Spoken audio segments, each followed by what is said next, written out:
La maestosità, ma anche la precarietà di questa cattedrale dedicata a San Gerlando che oggi ci ospita ci sprona ad andare oltre il tempio materiale per amare la nostra chiesa locale, con le sue bellezze e le sue fragilità, con i suoi santi e peccatori. Oggi davvero tutti sentiamoci chiamati a crescere nell'appartenenza alla Chiesa per costruire l'unità dello spirito nel vincolo della pace e dare alla nostra comunità diocesana un volto sempre più credibile e luminoso. Queste le parole pronunciate da Monsignor Alessandro Damiano, arcivescovo coadiutore di Agrigento, alla fine della solenne celebrazione della sua ordinazione episcopale.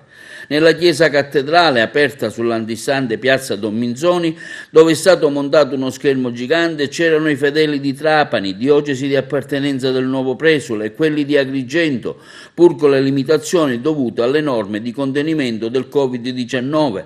Presenti anche il presidente della regione Musumeci, la deputazione nazionale, i regionali, le autorità locali, i sindacati, le associazioni di categoria. A loro il neoarcivescovo, citando il suo motto Servare Unitem Spiritus la Gaudium et Spes, ha augurato di essere solleciti nel mantenere l'unità dello spirito nel vincolo della pace, di potere tutti, comunità ecclesiali e istituzioni civili, essere solleciti nel costruire il vincolo della pace in vista di quel bene comune che consente e favorisca in tutti gli esseri umani, nelle famiglie e nelle associazioni, il conseguimento più pieno della loro perfezione.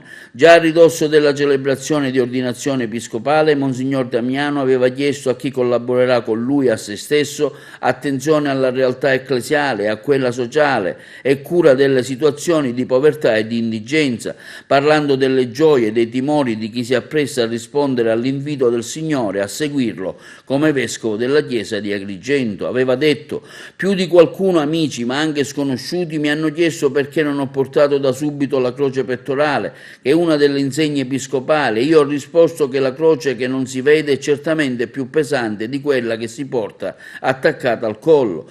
Prima che la celebrazione si concludesse, il nuovo arcivescovo coadiutore di Agrigento, con le parole di San Gregorio Magno, ha detto: una cosa chiedo a tutti e a tutte: pregate voi per me, perché sia in grado di operare per voi come si conviene. Questo vi chiedo, una preghiera, perché posso operare per tutta la Chiesa e insieme alla comunità dei credenti, per tutta la famiglia umana, come si conviene e secondo i progetti di Dio.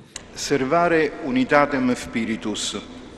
Solleciti nel mantenere l'unità dello spirito nel vincolo della pace. Al termine di questa liturgia, sollecitato dalle parole di Paolo alla comunità di Efeso, mi rivolgo a ciascuno di voi che con la vostra presenza spontanea e affettuosa mi confortate nel desiderio di costruire l'unità operata dallo Spirito. Il mio primo pensiero va a Papa Francesco, visibile principio e fondamento dell'unità. Nell'assicurargli la nostra preghiera, lo ringraziamo per la sua parola forte e i suoi gesti profetici. Come questa Chiesa agrigentina conserva viva la memoria per la sua visita a Lampedusa, dal canto mio custodirò nel cuore gli istanti dell'incontro personale avuto con lui. Saluto fraternamente lei, Eminenza Reverendissima, e i Vescovi di Sicilia. A voi sin da adesso esprimo la mia volontà di piena collaborazione a favore delle chiese della nostra regione, per la costruzione del corpo di Cristo, finché tutti giungiamo all'unità della fede e della conoscenza del Figlio di Dio. Un particolare pensiero di gratitudine desidero indirizzare, oltre che a lei, carissimo Don Franco, ai Vescovi coordinanti, Monsignor Pietro Maria Fragnelli e Monsignor Giuseppe Mani. Grazie per la paternità discreta e attenta con cui mi avete sostenuto e incoraggiato. La mia riconoscenza va alla Chiesa di Trapani, che mi ha accompagnato dal fonte battesimale all'altare di questa cattedrale.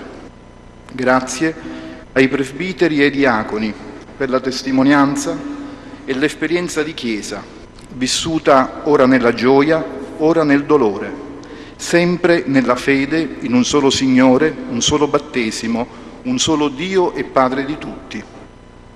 Sono certo che conserverò la maternità della Chiesa di Trapani e la fraternità con il suo presbiterio.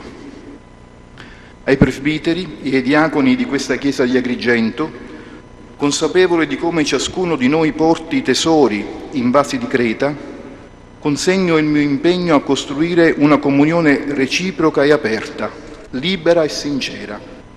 Il cammino che faremo, per un tratto ancora accompagnati dal Cardinale Montenegro, ci spinge a lavorare perché ciascuno di noi cresca nella conoscenza reciproca e sia testimone e artefice di quel progetto di comunione che può rendere credibile il volto della Chiesa.